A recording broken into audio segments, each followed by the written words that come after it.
Hello ladies and gentlemen, I am BorderWise and welcome back to From the Depths, Let's Build, where if you are watching this, you exist, I exist, I'm happy to exist because I have just recovered from being sick. I had a minor flu, thankfully not the big one, if you know what I mean.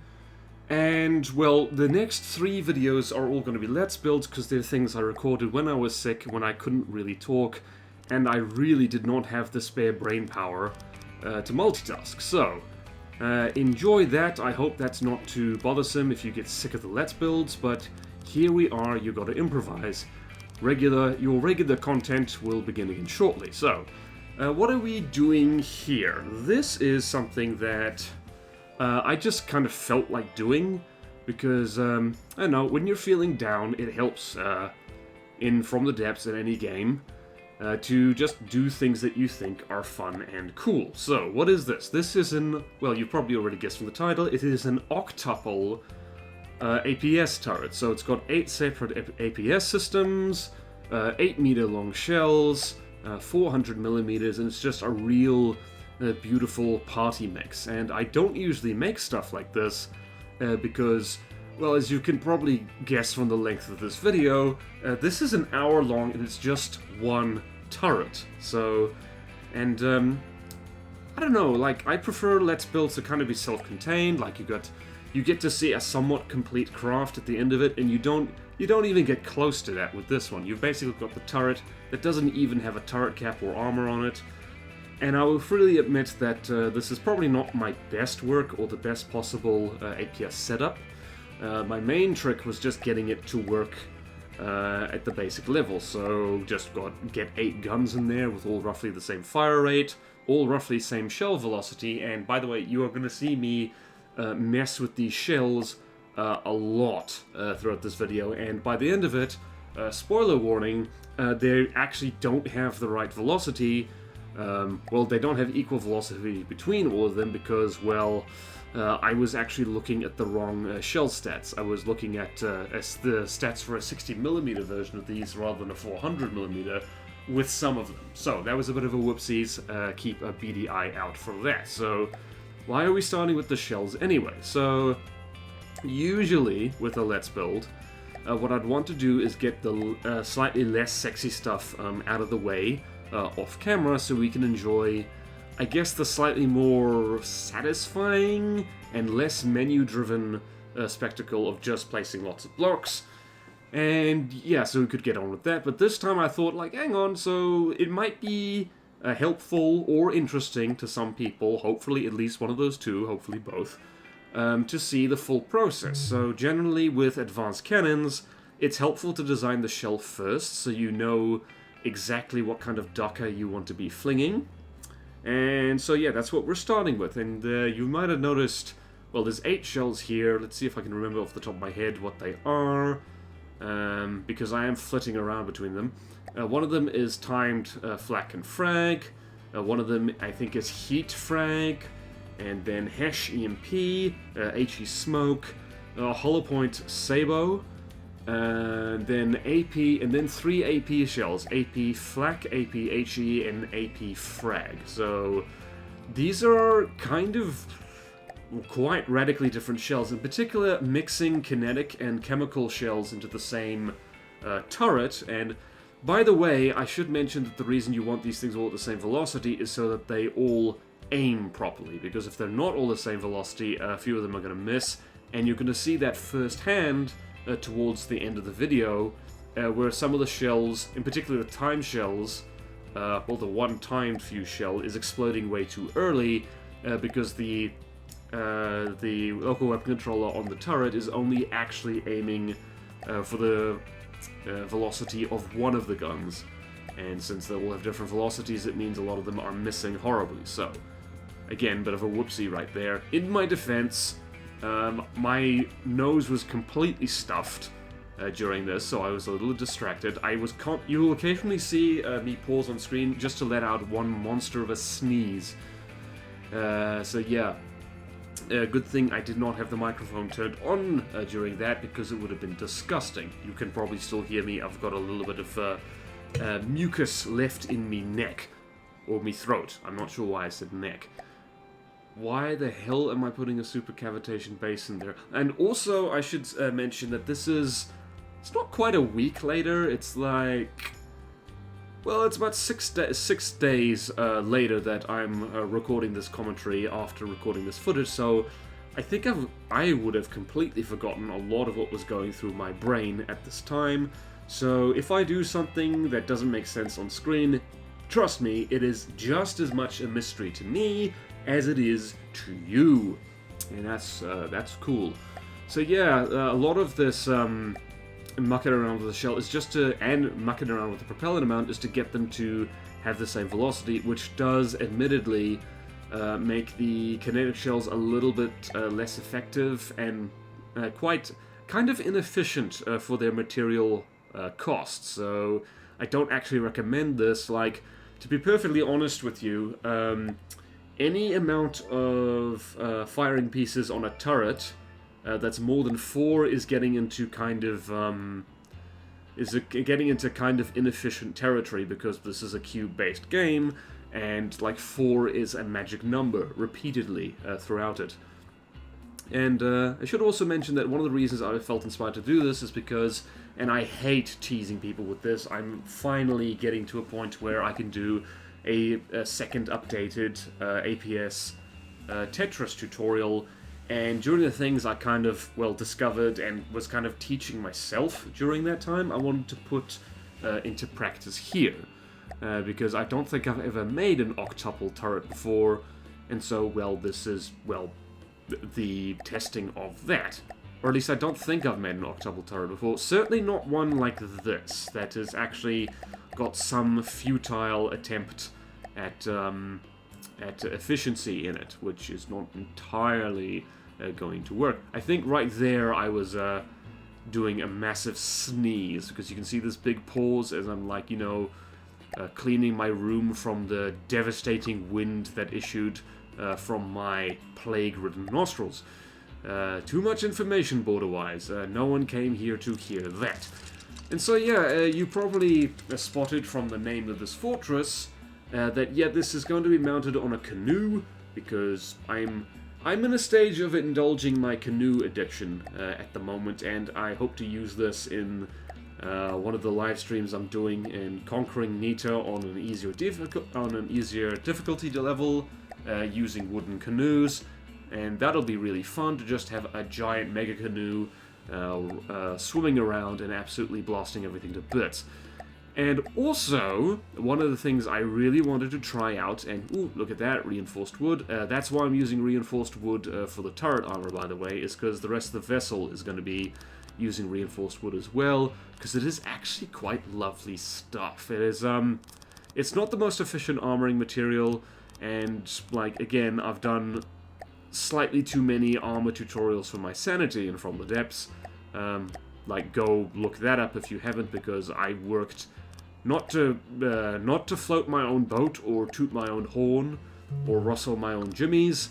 I spent a lot of time on those, and yeah, they hurt me. Like, giving birth always hurts. Why did I go there? Anyway, so one thing that I really wanted to do with this turret is that you'll notice how I'm...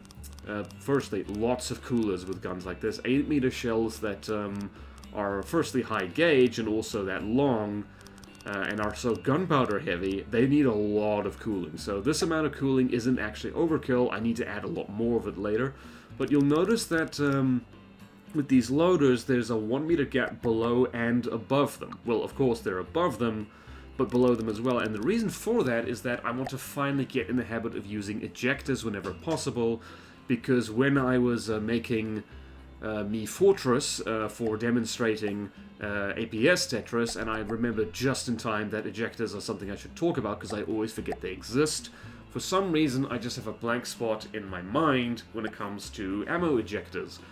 And they are amazing, especially when combined with safety fuses, so emergency ejection defusers, which you will notice that I have just remembered to stick on the shells here.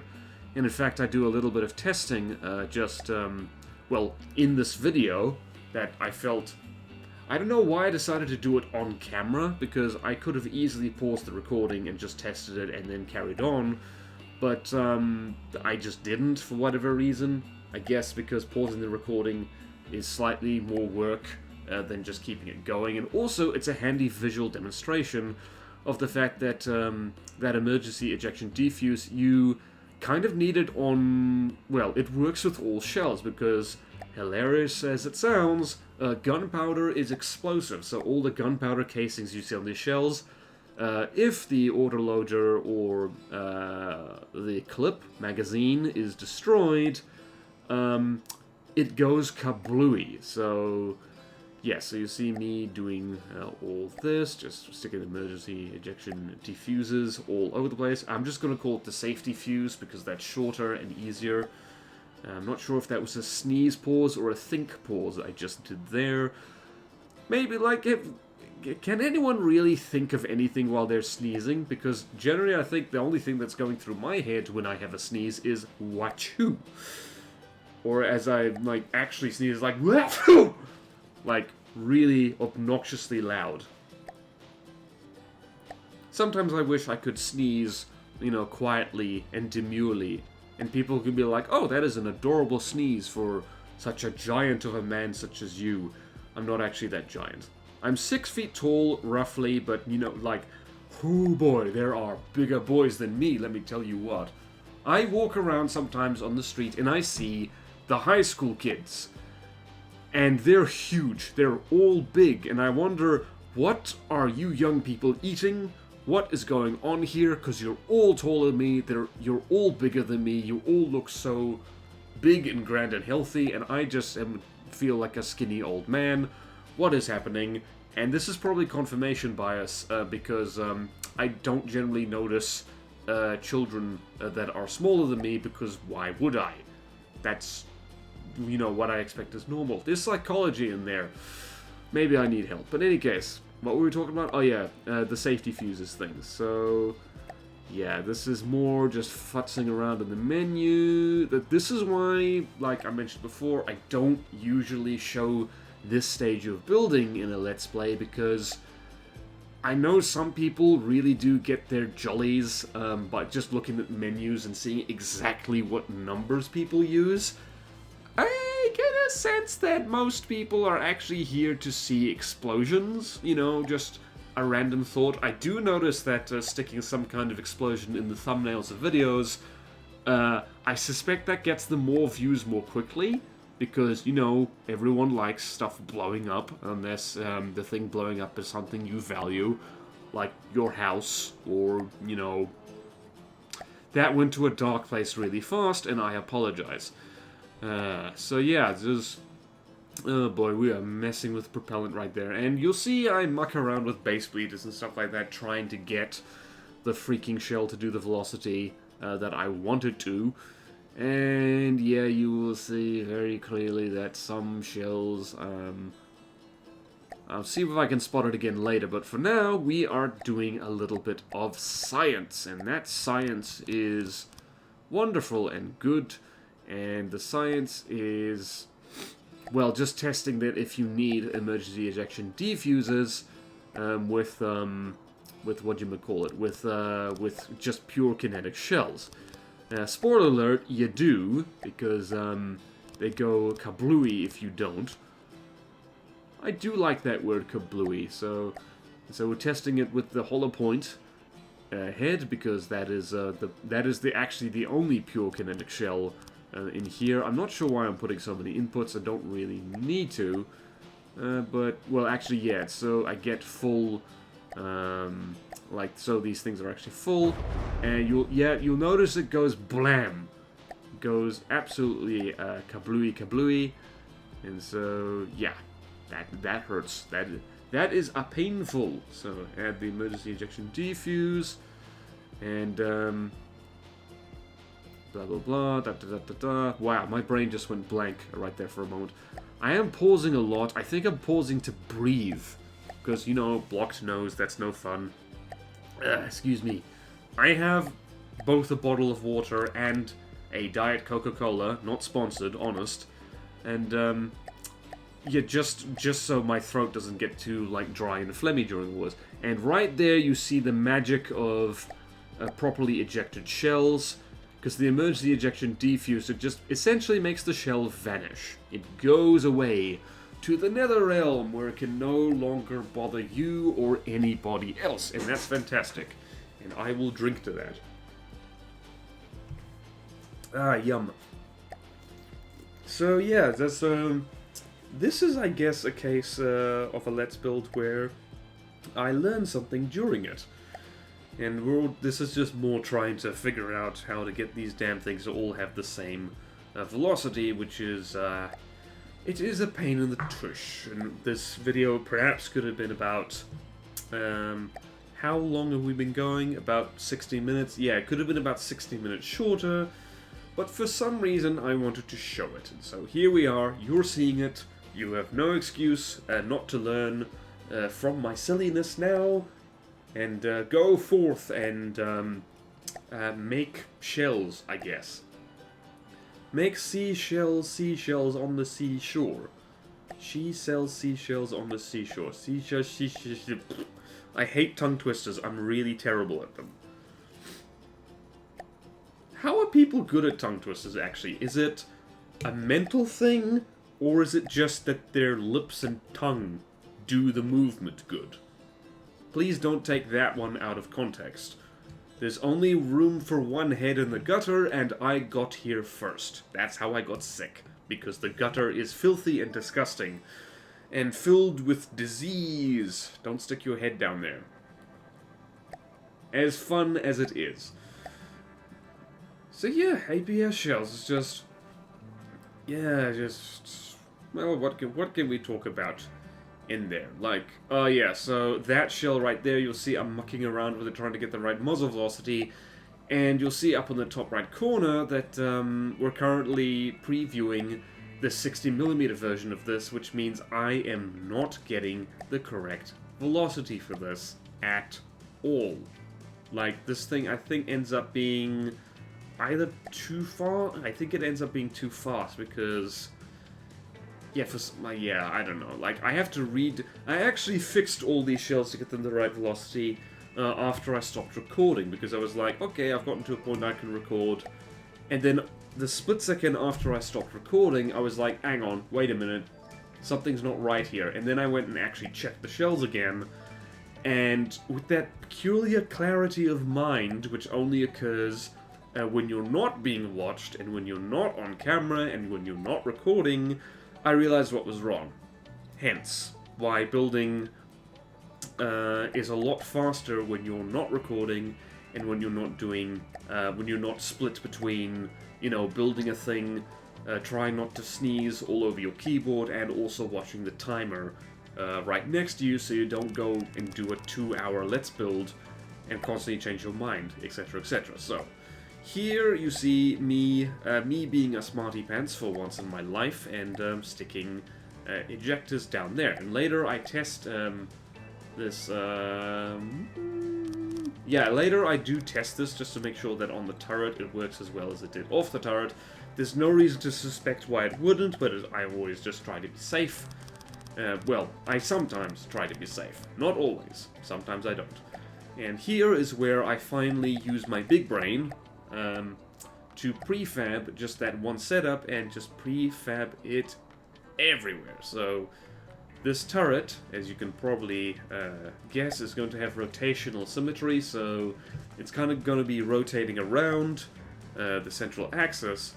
And the trick with this particular setup, because it's not connected to the, I guess, undergrowth, you can call it, or at least I call it undergrowth, of the, well, the cooler, like, layer on the bottom. Because the ejectors are down there, you can't really connect them. I suppose you could. You could use 6-way connectors, but I do get a small prize for using that space to stick some recoil absorbers instead, because ye gods, with 8-meter-long gunpowder-filled shells, you need a lot of recoil, and every little bit helps. So there we go, there's a little bit of recoil absorption just for you as a treat. And here is a big brain move, again, is just taking this setup and just prefabbing it and then going around the turret with it. So in some cases, mirror mode is not your best friend when designing APS turrets. Prefabs are your best friend. And this is just something I was doing to make sure that firstly to make sure that we've immediately got the right gauge, so I don't have to worry about filling them in later, and also just to check that all the whatchamacallits are all attached. So I'm not sure why I added shells to that. Ah, right. Oh yeah, this is the part where I test. I think I do that several times actually, just because I really enjoy damaging my APS turrets and them not exploding in my face. This is one of those things, like, I'm embarrassed that it took so long for me to, get around to doing that, because thinking back, there's so many designs I have, so many, which would be vastly improved just by adding safety fuses and ejectors to the APS guns, like in particular the quad cannon canoes that I've been using in my most recent playthrough of Nature. They work so much better. I don't think they've been crippled to the point of going kablooey on stream yet, but certainly in testing, there's any number of craft which just instantly gut them because they just get a lucky shot on the turret itself. So yeah, that's annoying. And so I'm kind of kicking myself a little bit, just a little bit, for not getting around to getting in the habit of using ejectors, because as I found out in this, in building this octuple turret, it's not actually that hard to fit them in. Like, it's about, it's just you need a 2-meter gap, and with an emergency ejection defuse, like, it almost doesn't matter where they're pointing at all. And this is, so this is me being big brain and realizing that if I'm going to stack these on top of each other, which I am going to do, you need to offset these guys a little bit. So yeah, that is the plan, and big brain prefab move. Also, the not so big brain move that happened here is that you'll remember I assigned all the ammo intakes on my first prefab to one of the shells. And then I prefabbed it, so now they all have that, all these inputs are now assigned to the same shell. That was not part of the original plan. It means I need to, it's not a big thing, it just means it means you need to be more careful about keeping track of which shells you've already assigned, and which inputs you've already assigned, for which gun, and which you haven't done yet, so... That's the thing. That's just a minor building thing, is keep track of what you've done already, and keep track of what you, do things in the correct order, I guess, which I always tend to struggle with, because my approach to building is just to kind of start building, switch half my brain off, and then just, the end results are sometimes good, and sometimes they are not. But it is weird that sometimes the best results I get from the depths is just when I don't go completely wacky, and I just, when I just try, like, one new thing at a time. That's not what's happened here, because there's several new things I'm trying. Like this kind of stacking 8-meter turret, 8-meter shell, blurg. Stacking 8-meter autoloaders on top of each other like this, and using safety fuses and ejectors, and just making an octuple turret. Like, I'm honestly not sure if I have ever done that before. Like, that seems like something I would remember. I've definitely done it for cram cannons. Like, what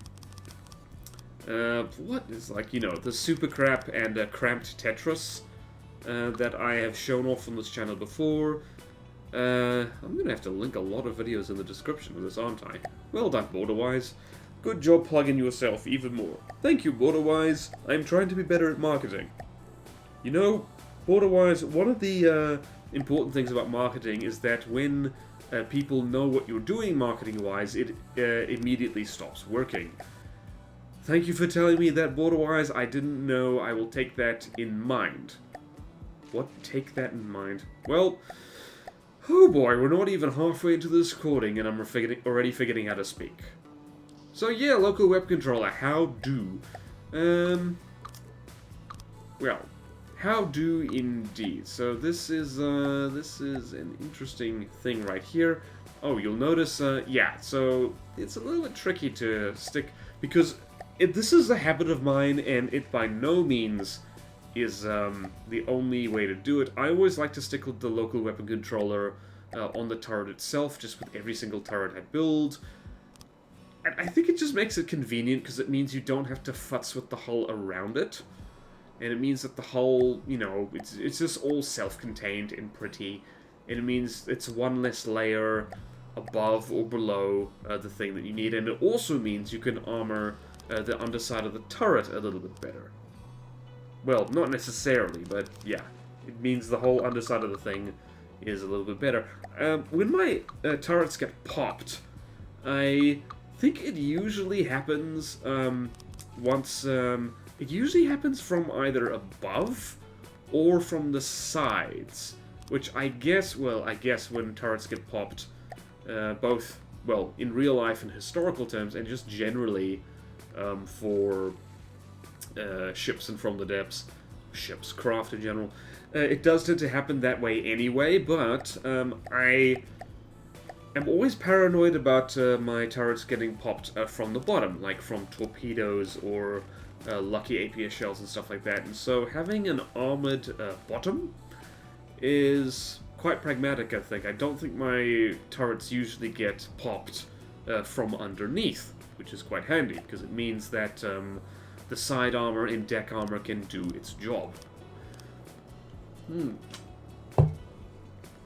Oh yeah, and so that is what you've just seen in that central column there. This is the problem with having an even number of firing pieces on a turret, is that you tend to have this central column in the middle, which is not actually being used by any of the guns, unless you do what I just did, which is just fill it with surge protectors and recoil absorbers and stuff like that. And in particular, surge protectors, I highly advise sticking surge protectors, like, in your turrets, like, here, there, and everywhere, especially if you're going to stick your local weapon controllers on them, because in testing designs, I've tend to found that even if you have a turret that's, like, solid wood or stone in terms of armor, just, you know, if you don't have any surge protectors on it, it tends to get disabled by EMP, and that is no good. And so moving on to what's actually happening on screen is me trying to figure out how on earth to get all these turrets up there in a way that the firing pieces are all nice and symmetrical. So you'll notice that I have activated the magic backspace turn off block connection checks thing. Yep, there's an ambulance helicopter. Somebody has got a boo-boo and they are attending to it. Good on you, lads. There is a pimple on my arm that I just noticed and I don't like it. Okay, stay focused, BorderWise. Stay focused. Stay focused. Okay, so this is me working stuff out, and I gotta say, having made slightly too many wacky cram turrets with way too many firing pieces on them actually helped a lot with this, because in a weird way, the APS gauge snake, well, for multiple firing pieces, is a bit easier than doing the same thing for cram cannons, because the gauge snake of two different APS systems can be right next to each other and touching and not actually connect, which is super, super handy. Super, super handy dandy. So yeah, this is going reasonably well, just getting it all like that, and you'll see it's all like that, and it's all chim-chimney, chim-chimney, chim-chim-charoo. I love building guns. And they make a big boo. Muh. Thank you, Brain. You did not manage to do the rhyme there at all. And much to my shame and regret, the turret cap of this thing is going to have a lot of important components in it, which is not actually the best idea for turret caps. Generally, you want to keep all your important stuff below deck, where it's slightly safer. And in the turret cap itself, it should just be, you know, preferably just the firing pieces and armor, and what I tend to do, because I like big pancake necklace turrets, is I usually squirrel a lot of detection in there, because that is an excellent way of keeping them safe. Like, it's gotten to the point now that I'm so used to armoring my cameras that I have not actually seen, in all the tests and fights I'm in, I haven't actually seen one of my ships blinded in a very long time. And before, I knew that, once again, I will sing praises of the one person who told me that the decorative portholes, cameras can see through them. I've forgotten your name, but my goodness, you will, I hope you are enshrined forever in the annals of helpful people, right next to people like Florence Nightingale, and, damn it, what's my favorite potato man? Antoine Augustin Parmentier, and if you don't know who that is, do yourself a favor and Google that man, because he is fantastic. I'm gonna say his name again, Antoine Augustin Parmentier. He is the French potato hero. So, yeah, what was I talking about before? Oh, yeah, so, armoring your detection. Like, I have done a basic detection video where I talk about that, and it is an awesome, awesome thing to do, because hiding your cameras behind armor is a great way to stop your cameras being shot in the face. Nature photographers, take note of this. Come to think of it, I think nature photographers have been doing that for ages, because the funny thing about setting camera traps for bears and stuff like that is that sometimes the bear notices the camera and, you know, kind of pokes at it and prods at it the way wild animals which are curious about things do. And, yeah, that bears play rough even when they're not trying to. So, yeah, armored camera. Getting back to what's actually happening on screen, you'll notice this is me actually painting the ammo intake so I can remember which one is which. This isn't incredibly useful right now. That's more useful as you're building the thing, and I probably should have remembered to do that. Also, the connection highlighting here is super helpful, because it means that just at a glance you can see what is connected to what. But yeah, so right here what this is just me coloring in the intakes, coloring in the input, so I can just, see even more at a glance which is which. And I'm slightly colorblind, so this probably is not the most effective method for me personally, because I need to, there's only so many colors, so many primary colors in particular, and yeah, that is it's not the best method for me perhaps, but yeah, maybe I could have painted them a lot more, but too late. So sad, so sad. It's a sad, sad situation, and it's getting more and more absurd. I should not be singing. I still got too much mucus in me neck. So yeah, this next bit is going to be just all about painting the intake so I can be idiot-proof, basically. One of the things for getting better from the depths, and I suppose any complicated process in life, is just, if you can't simplify it, basically safeguard it. Like, in your method for doing it, make it idiot-proof. So you can, basically, it's like how my dad describes, and I'm gonna share the wisdom of me dad, because I love me dad. It's why taking a shopping list with you when you go shopping is almost always a good idea. Because even if you have a very good memory, and if you do, I envy you, because I don't, because you would have noticed already multiple times in this video, I keep forgetting what I'm talking about. Know thy enemy. The enemy is you. So you basically got to compensate for your own weaknesses, like in your method. And in this case, it is me getting confused between which gun is loaded with what shell.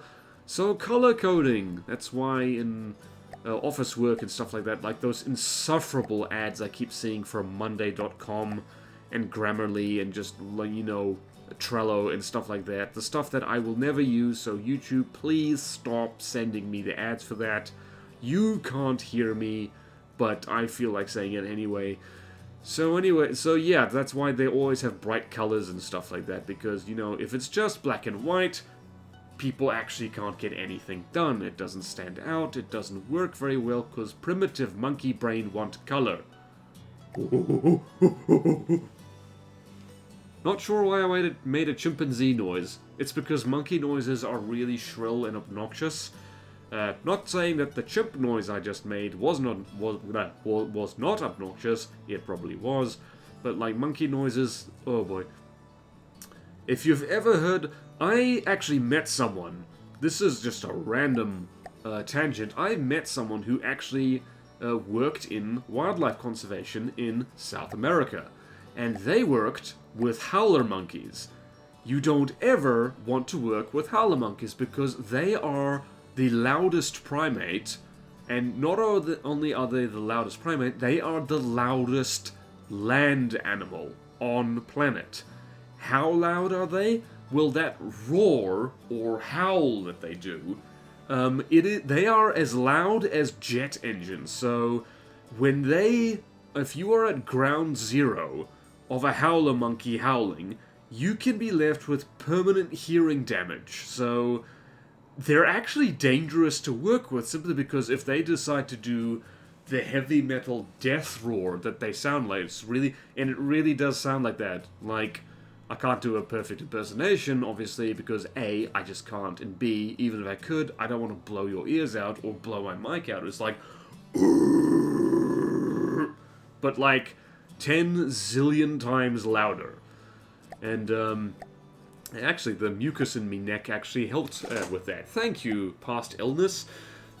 So anyway, yeah, the moral of this story, which wasn't really going anywhere, is that monkeys are dreadful organisms, and, like, you know, do not engage them in a singing contest. In fact, don't engage with them. Just stay away from monkeys. They're terrible. People who live with monkeys, like, in their neighborhood, and there are actually many, many, many people who do, yeah, they've got a rough time of it. Like, you gotta learn how to coexist with the monkey, because the monkey sure as hell isn't gonna learn how to cooperate with you, because they are... Like, the people who get pet monkeys, and pet chimpanzees, which is even worse... Oh boy, they are stupid, short-sighted people. I'm calling them out. Shocking stance. Don't keep exotic animals as pets. It's very stupid.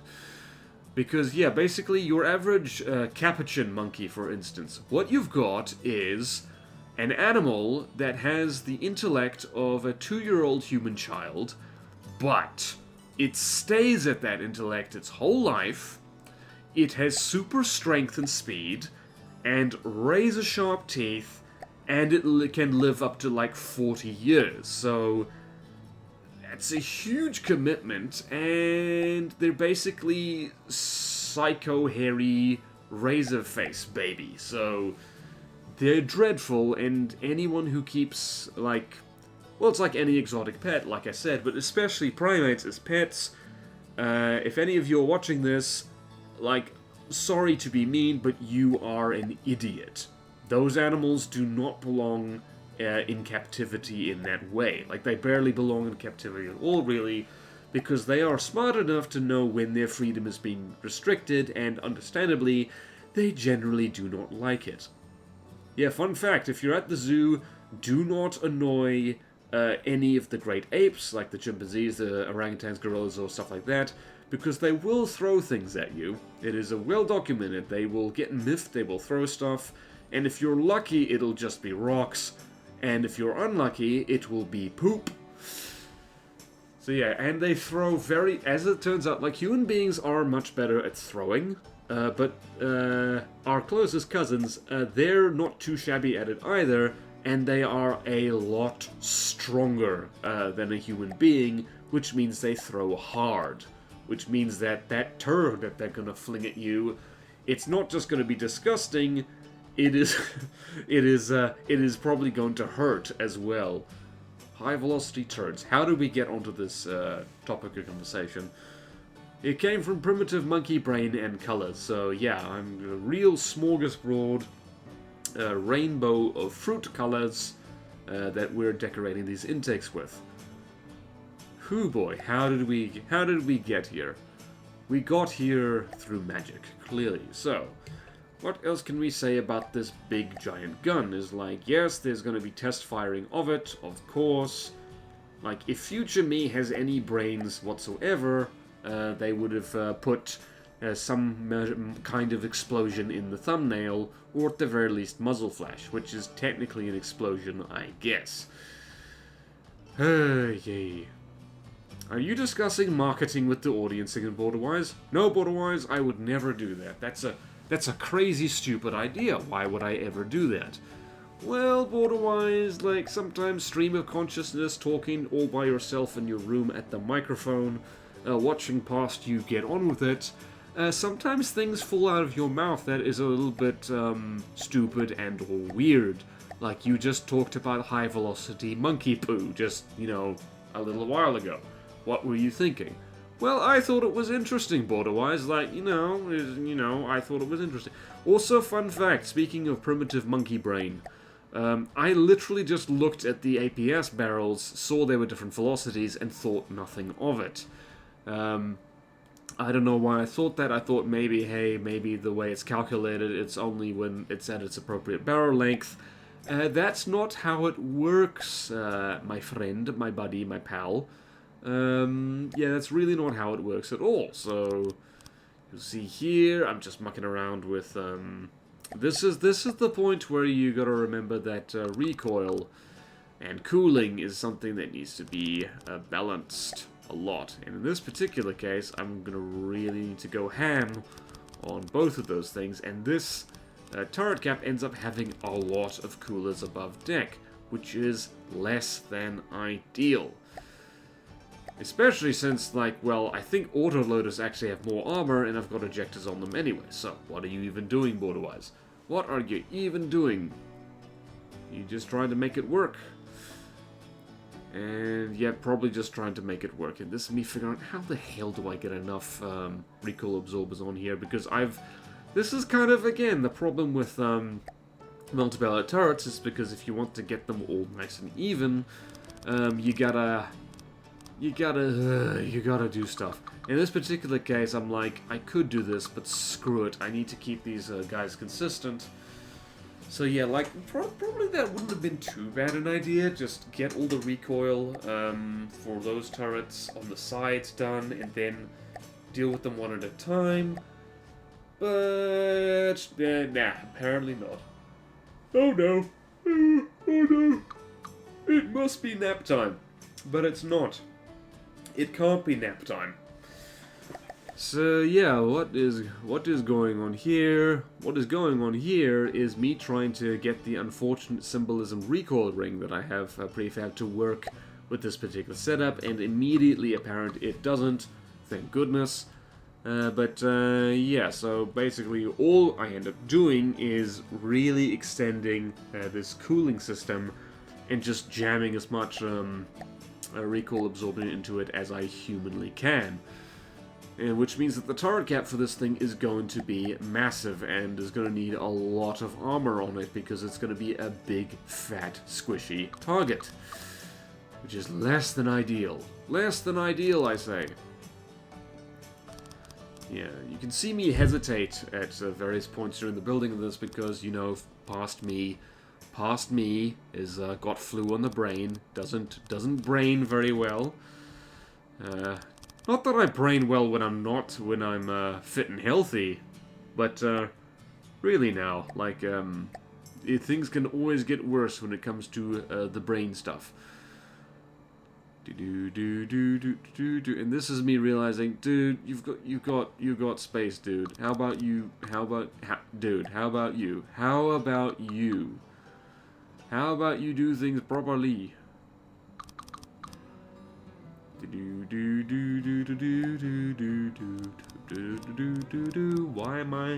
Why am I doing jazz now? Otherwise, what are you doing? Is it because these cooling tubes remind me of the tubes that are on jazz instruments? Which is the only thing I can think of is the saxophone at the moment, even though I know that there's a lot more than that in jazz. And that just reminds me of how terrible my music lessons were at school. To be fair, I was not a good student because I hated school and I didn't want to be there. I still have nightmares about being forced to go back to school. I am a grown-ass man. Not only am I done with school, I'm done with university and have been done with it for quite some time. I still have recurring nightmares about having to go back to school.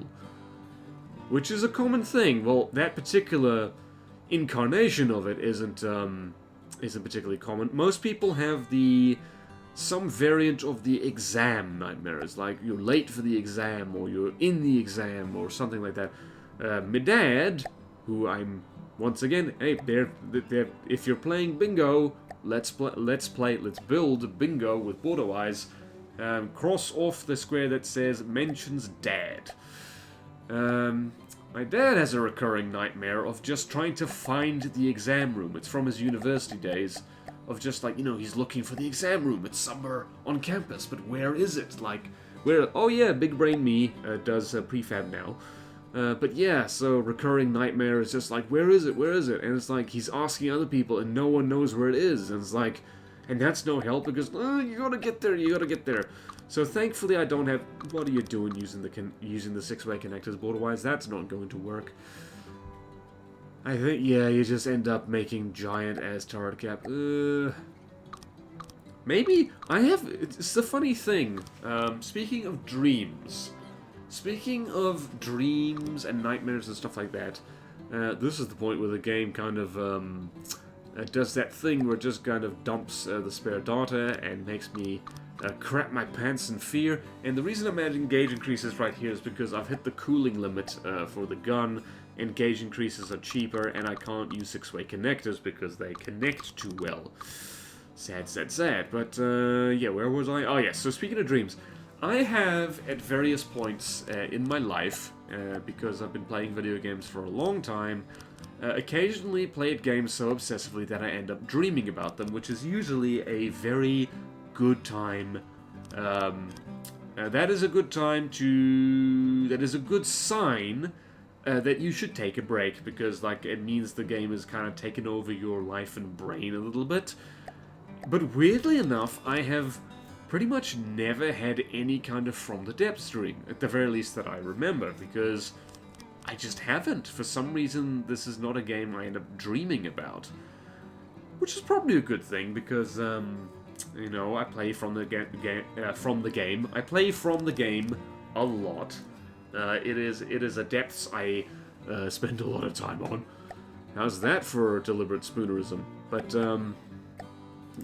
that a spoonerism? I'm not sure. But anyway, it'd be like, making YouTube content on it. I'm either playing it a lot or thinking about it a lot. And, having an extended break from it because, like, it's in your head all the time, I'd rather avoid that whenever possible. Like, those of you who have been in and out of the From the Depths community for a while, and it has been a while, this game was first, I guess, made publicly available back in, 2014. Yeah, we'll know that burnout is very real. Well, burnout is a real thing for all YouTubers, but for From the Depths, it's a serious thing, because this game is complicated, and it requires a fair amount of time and effort, not only on camera and when recording, but also like off camera as well. So this game burns out content creators like nobody's business. So yeah, it's like I always say, and I'm sorry if I keep bringing up like old nostalgic tender memories. But yeah, like I always say, that better content creators than me have been burned out by this game, so I'm very aware that you should not overdo From the Depths, which is why, for those of you who are wondering, I tend to take my time getting around to certain videos, even if they're requested a lot. So things like certain tutorials, certain Most Wanted, oh, test fire, yay! Certain, the tournament that I've been talking about for bloody ages and I'm still in the planning stages of. I've actually got too many things in my life that I'm not working on enough.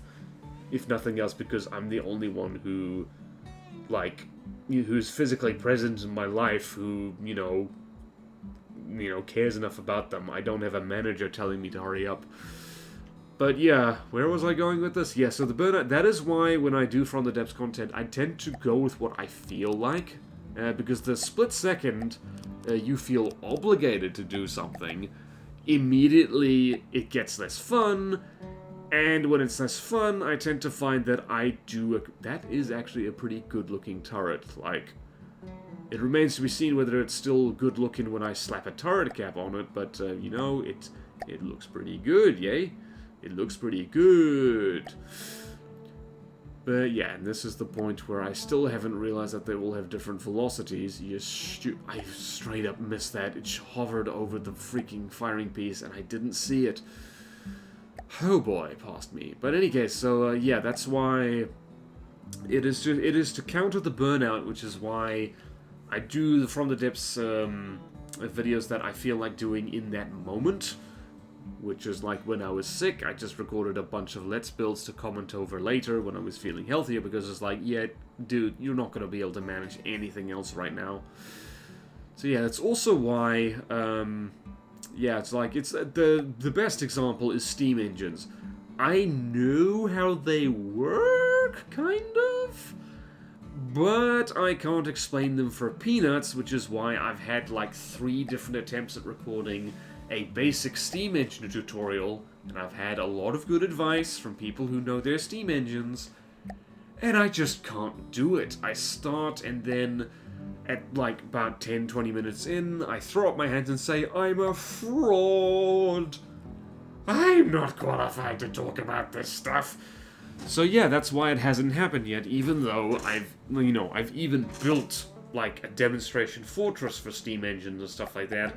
And I just have not managed to do it yet because it doesn't feel right. Like, this sounds touchy-feely and stuff like that, but like, if it doesn't feel like... If you don't... And like, this is a rather unique complaint or experience to have, I guess, but if you're doing a tutorial, like, I guess not just for From the Depths, but for anything, and when you start talking about it, if you don't feel confident about the topic... And it doesn't matter how much work you put in and how knowledgeable you are, etc., etc. Oh yeah, here's the pancake detector I have saved, which I barely use, even though I love it. If you're not feeling confident on the topic, and the word there is feel, that's it. You're not going to be able to talk about it. You're not going to be able to talk about it at all. So, and part of that is just, you know, fixing that is just, well, getting... so familiar with the thing at hand that you just, you know, you can natter on about it and explain it without having to, like, second-guess yourself.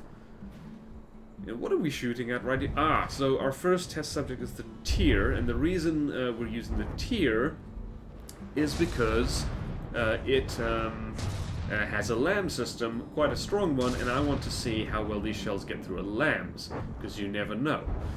And, see right here, one of the reasons I don't immediately notice that these shells are not being aimed particularly smart is because, well, the LAMs tends to shoot a lot of them down. So yeah, a lot of these shells have actually kind of decent health, and also that one smoke shell that is fired, the HE smoke shell, actually helps quite a bit. And this is the point where I remember that, you know, dude, like, the timed fuse shell needs, you know, a laser targeter to work properly, you doofus. So how about you stick one of them on there? And there, I did it. Well done me. I should not have said that into the Coke can, because I think that sounds a little bit weird. Does that sound weird? I don't know if this helps. Helps. It definitely doesn't help, but like, this is just a fun thing I just found out to do. I'm probably muffled because the Coke can is in between me and the microphone. Why don't you sell out some more, BorderWise, and talk about the delicious Coca-Cola that you are drinking? Coca-Cola, Coca-Cola, Coca-Cola, Cola, Coke. Coca-Cola, Coca-Cola. This is the Megalodon we're shooting at. And the Meg is, of course, the second target because it probably has what is the most strong lambs in the entire game, at the very least from the sides. And I was just curious to see if we can actually get through it.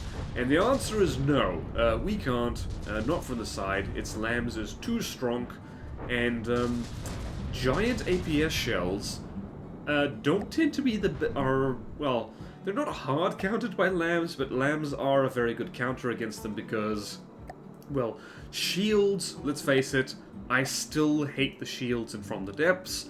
I think they're dumb. I hate the RNG of shield projectors, apart from they're most useful against lasers, really, just because they drop the AP of them. And I kind of hate, ooh, yeah, we're now shooting at the Great White, which is great fun. Excuse me, I'm gonna burp, I'm gonna burp, I'm gonna burp. I didn't burp, damn it. Now I'm gonna burp without warning at some point. Oh, excuse me, there it was. I do apologize. What was I talking about? Oh yeah, and I hate ring shields because they always are a little bit underwhelming for their cost, the space they take up, and also for the fact that when they blow up, they ruin your ship. So, still not a fan of shields in From the Depths. You might have noticed, since I hardly ever use them. Shield projectors, can confirm, they work really well on front-siders because you can just layer them on the front and, like, you know, they work very well. They're all pointing in the same direction. For things that are not front-siders, they don't work quite as well. And this is me not realizing once again that the shells are not working as intended. I think we'll consistently see, yeah, so I think we spotted just there a timed fuse going way off, way too early. And yeah, this is me just checking that the shells are getting in nice and deep. They are. This is not the most efficient turret, as you've probably guessed. But it is a party mix turret, which means when it fires, it's a party. Also, it is... I love the sound of 400mm guns in From the Depths. Also, yeah, that's me taking a screenshot. And, lovely screenshot, which might be in the thumbnail later. Future me, let me know if it is. And if it's not, well, shame on me and you, I guess. So yeah, I think that might be it. It might not be it. Well, it's clearly not it because the video's still playing. BorderWise, have patience. I was literally about to start singing a Disney song, but two things happened. One, I remembered how litigious Disney is. And then, secondly, I remembered I don't actually remember the lyrics of it at all. No, it's gone. I'm not, I don't remember it. Remember when I said that I have a bad memory? Because I sure don't. So yeah, that's basically it for this video. It's like me, yeah. It was basically a giant-ass gun, and had a lot of fun building it, and I'm probably gonna do... show off the entire building of this giant Doom canoe, which is not going to be the most doomy canoe in the world, because, like, it sure as hell wouldn't be able to take on the Megalodon, at least not just with the main gun. But anyway, thank you all so much for watching. Please like, comment, subscribe if you want to see more videos like this, support me on Patreon or YouTube membership if you like. It really helps, and there's fun perks in it for you. Thank you to all my current supporters, and I will see you next time in From the Depths. Let's build. Farewell.